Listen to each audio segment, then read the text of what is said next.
एक दिन की बात है, भगवान बुद्ध अपनी सभा में पहुंचे तो उनके हाथ में एक लंबी रस्सी थी।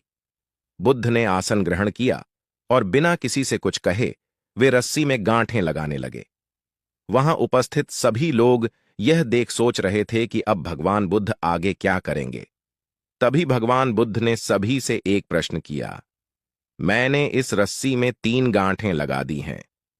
अब मैं आपसे यह जानना चाहता हूं कि क्या यह वही रस्सी है जो गांठें लगाने से पूर्व थी? एक शिष्य ने उत्तर में कहा, गुरुजी, इसका उत्तर देना तो थोड़ा कठिन है। यह वास्तव में हमारे देखने के तरीके पर निर्भर करता है। एक दृष्टिकोण से देखें तो रस्सी वही है, इसमें कोई बदलाव नहीं आया है। लेकिन दूसरी तरह से देखें तो अब इसमें 3 गांठें लगी हुई हैं जो पहले नहीं थीं, अतः इसे बदला हुआ कह सकते हैं। सत्य है, बुद्ध ने कहा। अब मैं इन गांठों को खोल देता हूं। यह कहकर बुद्ध रस्सी के दोनों सिरों को एक दूसरे से दूर खींचने लगे।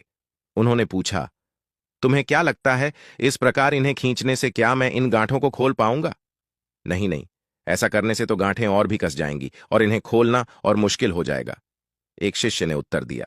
बुद्ध ने कहा, ठीक है, अब एक आखिरी प्रश्न बताओ, इन गांठों को खोलने के लिए हमें क्या करना होगा? एक शिष्य बोला, इसके लिए हमें देखना होगा कि इसे कैसे लगाया गया था। भगवान बुद्ध बोले, मैं यही तो सुनना चाहता था। मूल प्रश्न यही है कि जिस समस्या में तुम फंसे हो, वास्तव में उसका कारण क्या है? बिना कारण जाने निवारण असंभव है। मैं देखता हूं कि अधिकतर लोग बिना कारण जाने ही निवारण करना चाहते हैं। कोई मुझसे यह नहीं पूछता कि मुझे क्रोध क्यों आता है। लोग पूछते हैं कि मैं अपने क्रोध का अंत कैसे करूं। कोई यह प्रश्न नहीं करता कि मेरे अंदर अहंकार का बीज कहां से आया। लोग पूछते हैं कि मैं अपना अहंकार कैसे खत्म करूं।